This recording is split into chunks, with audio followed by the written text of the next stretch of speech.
Sono tanti anni che attraverso questi canali. Guarda là a rialto, che meraviglia. Quanti anni Iseo che passo sotto sto ponte. Marietto! Uè, Tony! Come sei andata stamattina qua a pesca? Reti bode anche. Mobile, guarda gente che ti aspetta per fare un giro in gondoletta. Arrivo!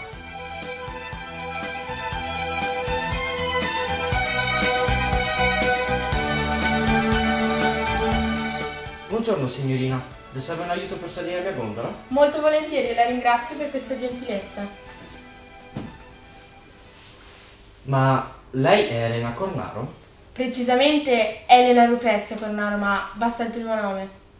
Sapete, sono nata a Venezia il 5 giugno 1646. E tutti questi libri a cosa le servono? Per caso lei studia?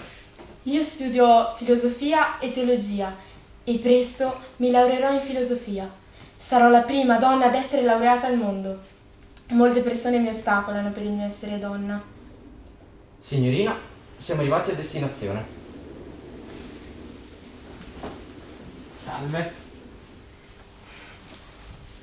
Salve! Casanova Giacomo mi chiamo. Sempre galante con le donne, nonostante la sua età. Beh, vecchio, sono nato il 4 aprile 1725 e sono un residente della Repubblica della Serenissima. Sa, signor gondoliere, in una sola mano i lavori che attuo non mi stanno, però come poeta e scrittore la storia mi ricorda. Sempre deciso e astuto, lei. Beh, quando voglio una cosa la ottengo a tutti i costi, con una furbizia che spesso mi viene criticata. Quando l'astuzia, sì, è un vizio, ma quando è onesta non è altro se saggezza, quindi virtù. Beh, nei miei romanzi Incontri galanti potrà notare, dove l'esplicazione del seduttore che è me non vi può mancare. Ora che vi penso, vi è un altro grande noto veneziano che come me può essere definito sia come avventuriero, ma anche come un noto scrittore che tutti noi ricordiamo. Il suo racconto incominciò così: signori imperatori, re e duci e tutte altre genti che volete sapere le diverse generazioni delle genti. Vedete, di tutti i luoghi che ho visitato, il migliore è senza alcun minimo dubbio Venezia. Venezia, la patria dei merletti, del vetro e anche la mia. Sono Marco Polo, esploratore, ricco mercante, tipografo, scienziato e molto altro. Ho messo su famiglia, 3 bellissime figlie. Mia moglie è una donna, diciamo, un po' complicata. Appartenendo a una delle famiglie fondatrici di Venezia, è abituata a degli standard di vita un po' alti, in pratica dilapida il mio patrimonio. Comunque, sto ancora riscuotendo il successo del mio libro, ma ormai mi dedico all'impresa paterna, che dipende da me, ma lascio credere a mio padre che abbia ancora del potere. Non sono vissuto sempre qui a Venezia, però. Io dico con fierezza che sono stato il primo europeo ad aver descritto dettagliatamente il viaggio lungo la Via della Seta. Sono anche diventato un buon amico del Gran Khan, l'imperatore della Cina. Questo, signore e signori, lo potete trovare nel mio libro, Il Milione. E comunque sono certo che altri illustri personaggi solcheranno questi calli e campielli. Casanova, ma a chi si sta riferendo? Beh, al mitico Tiziano Vecellio. Eccomi, sono Tiziano Vecellio e sono nato a Pieve di Cadore nel 1490 e ho 4 fratelli. Ho dipinto in molte chiese e palazzi veneziani, ma anche in altre famose città. Molti hanno chiesto di avere le mie opere e apprezzarono in particolare il mio colore rosso.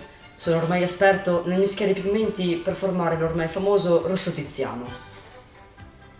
Ma lo sapete una cosa? Scendendo da Pieve di Cadore, a Venezia, passavo per Serravalle, dove vive mia figlia Lavinia, sposata al nobile Sarcinelli. Qui, assieme alle mie maestranze, ho potuto dipingere la famosa Pala del Duomo. E chissà quanti veneziani hanno cercato casa in questo splendido borgo, come ad esempio il maestoso Palazzo Oracola o lo splendido Palazzo Menucci, di chiaro stile veneziano. In fondo si sa che Venezia voleva controllare sia la terraferma che il mare. Una zampa sul Mediterraneo ed una sulla terraferma.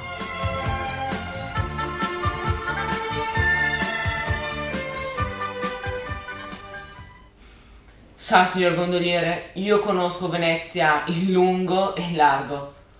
Ho attraversato ogni sua via.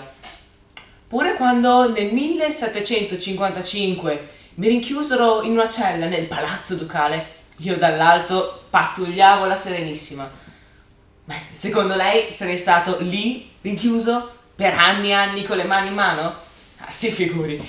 Cercai in ogni modo di scappare. E ci riuscì 2 anni dopo, nel 1757. Riuscì a scappare dal tetto. E alla fine mi imbattei in una grande piazza, che alla fine scoprì che successivamente vi avrebbero costruito il mitico e grande Teatro della Fenice. Eccomi, mi presento, sono il Gran Teatro La Fenice. Sono stata inaugurata il 16 maggio del 1792, il giorno della festa della Sensa. Quel giorno a Venezia si festeggiava l'ascensione di Cristo al cielo. Sono rinata sulle spoglie del teatro di San Benedetto, distrutto nell'incendio del 1773.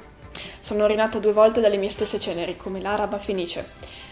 2 incendi hanno infatti distrutto il mio corpo centrale, annientando la sala teatrale e sale Polline, usate come sale da ballo per i nobili.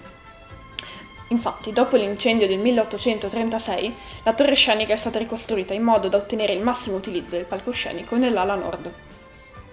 Ho inoltre assistito all'arrivo di Napoleone durante la dominazione francese su Venezia. Durante tale periodo egli abrogò il carnevale e successivamente consegnò Venezia all'Austria con il Trattato di Campoformio. Tuttavia, in onore dell'illustre ospite, proprio al mio interno è stata rappresentata la cantata Il giudizio di Giove di Lauro Corniani Algarotti. Inoltre il mio maestoso teatro ha sempre presentato importanti opere come quelle di Antonio Vivaldi.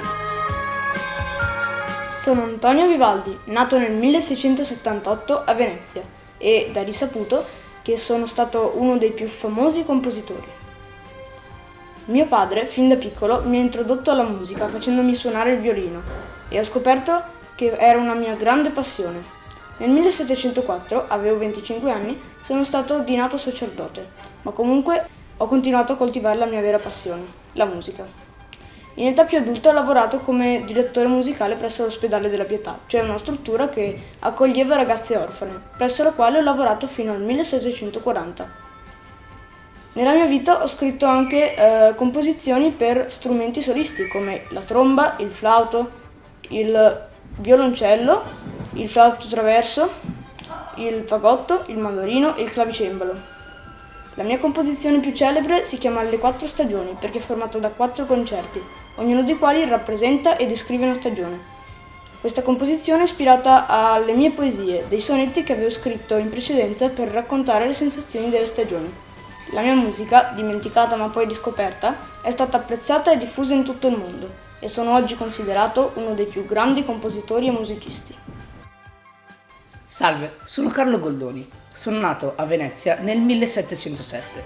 Quando ero un ragazzino, i miei genitori mi imponevano una disciplina rigida e regolare. Io non li ho ascoltati ed è per questo che sono stato cacciato dall'Università di Venezia. Per fortuna, il mio gran amico Giuseppe Immer mi ha convinto a iniziare a scrivere testi per la mia amata Venezia, città in cui ho vissuto circa 12 anni della mia vita, in un palazzo chiamato Cent'anni. Ho rivoluzionato il modo di scrivere per questi teatri, tanto che la chiamarono Rivoluzione Goldoniana. La mia opera più importante è La Locandiera.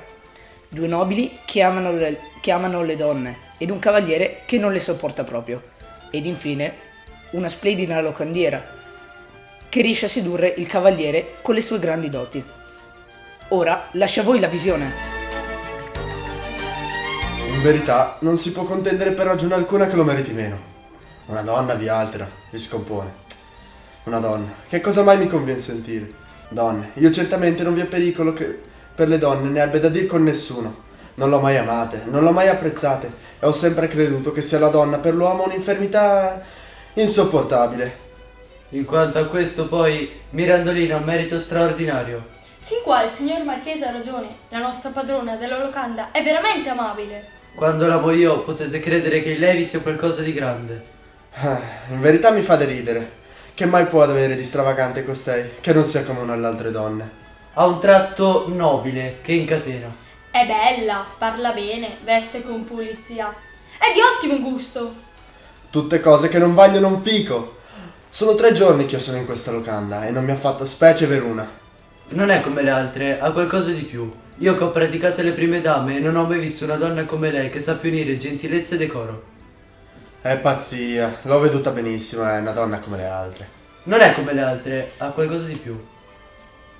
Cospetto e ribacco, io sono sempre stato solito trattare donne, ne conosco i difetti e il loro debole. Pure con costei, il lungo corteggio e le tante spese per essa fatte, non ho potuto neanche toccarle un dito. Arte sopraffina. Poveri gonzi, e le credete, eh? A me non la farebbe. Donne? Tutte quante alla larga le sono. Ma siete unici della vostra casa, non volete pensare alla successione? Ci ho pensato più volte, ma quando considero che per avere figlioli mi converrebbe soffrire una donna, mi passa subito la volontà. Non siete mai stato innamorato? Mai, né mai lo sarò. Hanno fatto il diavolo per darmi moglie, né mai l'ho voluta. Cosa volete voi fare delle vostre ricchezze? Godermi quel poco che ho con i miei amici. Bravo cavaliere, bravo, ci godremo. E le donne non volete dar nulla? Niente affatto, a me non ne mangiano sicuramente. Guardatela e forse ci troverete del buono. Stimo più di lei 4 volte un bravo cane da caccia. Se non la stimate voi, la stimerò io. Ve la lascio, se fosse più bella di Venere. Chi ha mai detto?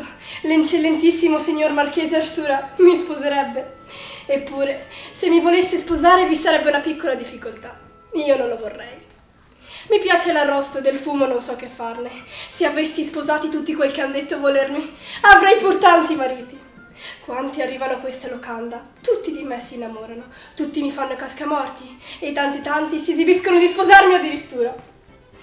Questo signor cavaliere, rustico come un orso, mi tratta così bruscamente. Questi è il primo forestiere capitato nella mia locanda il quale non abbia avuto il piacere di trattare con me. Non dico che a un tratto s'abbiano innamorare, ma disprezzarmi così è una cosa che mi muove la bile terribilmente. È nemico delle donne? Non le può vedere? Povero pazzo. Non avrà trovato quella che sappia fare, non la troverà. Chissà che non l'abbia già trovata. Con questi per l'appunto mi ci metto di picca. Quei che mi corrono dietro pian piano mi annoiano. La nobiltà non fa per me. La ricchezza la stimo e non la stimo. Tutto il mio piacere consiste nel vedermi servita, vagheggiata, adorata. Questa è la mia debolezza e la debolezza di quasi tutte le donne. A maritarmi non ci penso nemmeno, non ho bisogno di nessuno. Vivo onestamente e godo della mia libertà. Voglio burlarmi di tante caricature di amanti spasimati e voglio usar l'arte per avvincere, abbattere e conquassare quei cuori barbari e duri che sono nemici di noi, che siamo la miglior cosa che abbia prodotto al mondo, la bella madre natura. Sono il Carnevale di Venezia, ho origini antichissime. Parlò di me il doge Vitale Felier in un documento del 1094. Sono diventato ufficialmente una festa pubblica nel 1296. Alla fine del Cinquecento nasce la tradizione del volo dell'angelo, quando un giovane turco camminò su una corda dalla cella campanaria di San Marco fino al palazzo del doge per porgli omaggio.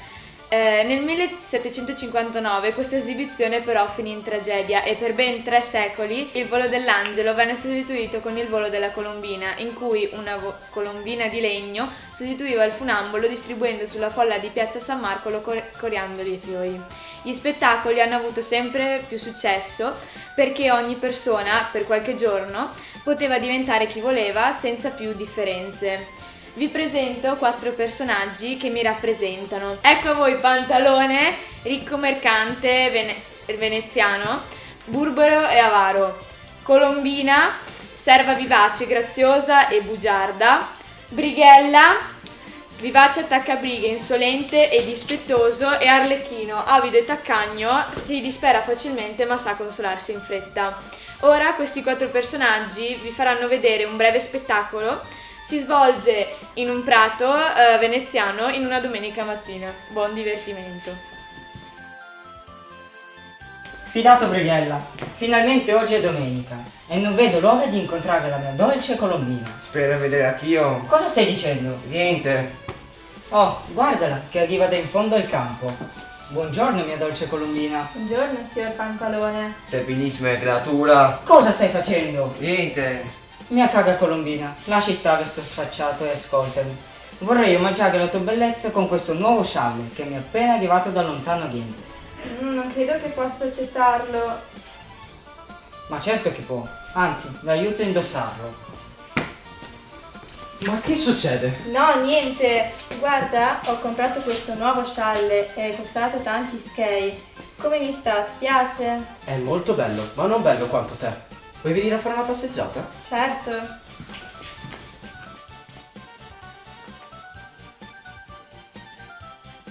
La stagione del carneval, tutto il mondo fa cambiare. Chi sta bene, chi sta male, il carneval farà allegrare. Chi ha denari se li spende, chi non ha ne vuol trovare. E si vende e poi si impegna per andarsi a sollazzare. Qua la moglie, qua il marito, ognuno va dove gli par, ognuno corre a qualche inuito, chi a giocare, chi a ballare. Perché ognuno di carnevale a suo modo possa far, perché ora non sia male, anche pazzo diventare. Viva tu che carnevale, che ti rete sì suodare, carnevale che tanto vale, ci fa cuori giubilare. Eccomi, finalmente a Venezia. Sono una giovane nobile francese ed ho ottenuto dalla mia famiglia di poter partecipare al Grand Tour. Sapete cos'è?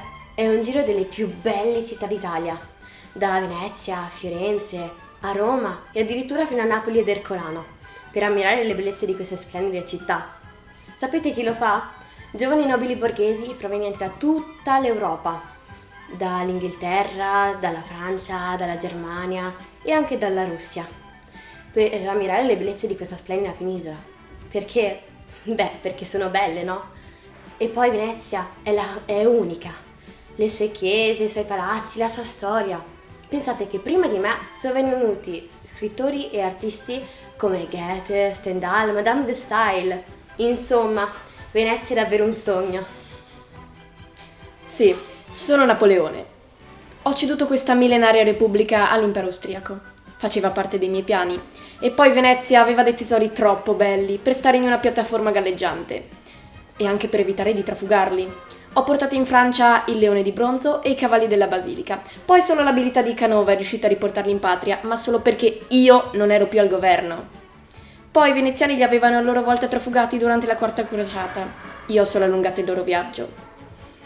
Beh, poi che dire? Ah sì, ho anche abolito il carnevale di Venezia. Troppo pericoloso per i miei piani? No, non credo proprio che i veneziani mi amino e mi va bene così. Oh, io sono rimasto molto amareggiato da queste scelte fatte da Napoleone, ma... E tu, quando sei arrivato a Venezia? È stato un arrivo burrascoso, ma poi le acque si sono calmate. Come sai, ho perso mio padre da piccolo e sono venuto qui ad abitare con mia madre e mio fratello. La nostra casa si trova in Campo delle Gatte. Come ti sei trovato in questo nuovo ambiente? Quando sono arrivato avevo 14 anni e ho trovato un ambiente letterario molto vivace. Per farti capire, ho fatto amicizia persino con Ippolito Pindemonte. E poi a soli 17 anni mi sono sposato e nel mio ultimo anno a Venezia ho esposto la mia opera al Teatro Sant'Angelo, Trieste. Come hai accolto l'idea di Napoleone? Come ti stavo per dire all'inizio, pensavo che con le idee di Napoleone l'oligarchia veneziana sarebbe stata battuta. Per farti capire, mi sono persino arruolato nel suo esercito, ci credevo tantissimo e a volte ho persino parlato con lui dei suoi magnifici ideali. Però, quando ci ha ceduto all'Austria, ho provato talmente tanto dolore che sono andato via da Venezia e non ci ho più rimesso piede, in esilio volontario praticamente. Cosa ti ha lasciato nel cuore? Mi ha lasciato nel cuore i suoi bellissimi paesaggi e la mia famiglia, che non ho più rivisto. Ma quando sei venuto a conoscenza del suicidio di tuo fratello, cosa avevi provato? Ho provato talmente tanto dolore che mi è dispiaciuto non esserci al suo funerale e per questo gli ho dedicato un sonetto, In morte del fratello Giovanni, in cui parlo della mia lontananza da Venezia e che l'unica persona che potrà piangere sulla sua tomba sarà nostra madre.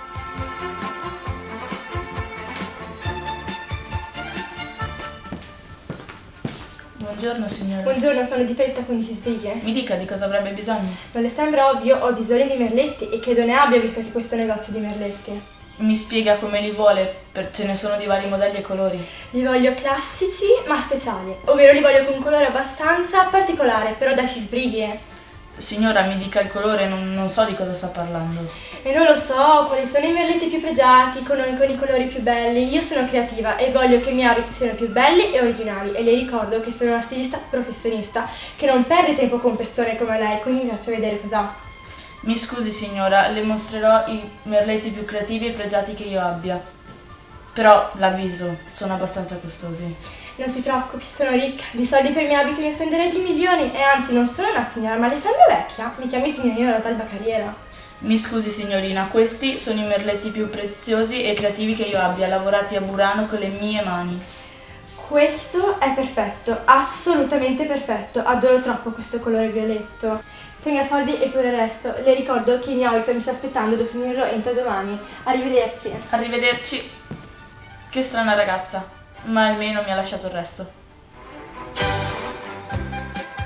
Che belli che sono questi orecchini che mi hanno regalato Alexander Calder, che insieme ai miei occhiali sono 2 accessori che non scordo mai di mettere. Comunque, volevo presentarmi, sono Peggy Guggenheim e sono nata nel 1898 a New York, da una famiglia molto nota di banchieri. Nella vita ho abitato a Londra, Parigi ed ora vivo qui a Venezia nel Palazzo Venier dei Leoni con mio marito Laurence, i miei 2 figli Simbad e Pagan e i miei amati cani. Da sempre la mia più grande passione è l'arte. Ho sempre collezionato e anche dipinto molti quadri. Ed ora ho la fortuna di aprire qui sul Canal Grande a Venezia il mio museo chiamato Peggy Guggenheim Collection. E guardate un po' che opere tengo dentro il mio museo, lo studio di Pablo Picasso, verso l'alto di Kandinsky. Poi vorrei assolutamente comprare dei vasi dalla pregiatissima lavorazione vetraia muranese. Buongiorno. Buongiorno. Volevo acquistare i migliori dei vasi, cosa mi consiglia? Allora... Mi scusi, una domanda, ma perché Venezia ha spostato la sua amata produzione dei vetri qui a Murano? Per lavorare il vetro c'è bisogno di temperature molto calde, tanto che a Venezia c'erano molti incendi. Capisco, e perché tanti vetrai sono qui a Murano e non in altre città? Perché Venezia divenne gelosa dalla fama da noi ottenuta, tanto che proibì a tutti noi vetrai di esportare con noi i nostri segreti del mestiere. Capisco, e infine ultima domanda, perché Murano ha ottenuto tutta questa fama negli ultimi anni? Perché a differenza delle altre vetrerie che sorgono vicino alle sedi di combustibili, noi ci siamo sempre fatti importare tutto e naturalmente del miglior materiale. Poi, oltre, ci siamo anche tramandati i nostri segreti del mestiere e li abbiamo sempre di più perfezionati, tanto che si può dire che noi vetrai qui a Murano siamo dei veri e propri artisti. Ho capito, interessante. Comunque nel frattempo ho visto qualcosa che mi interessa davvero molto. Questo vaso è bellissimo, quindi ho deciso, lo prendo. Questo sono 3 milioni di lire. Ed ora vado alla Fenice a godermi lo spettacolo di un concerto di Vivaldi.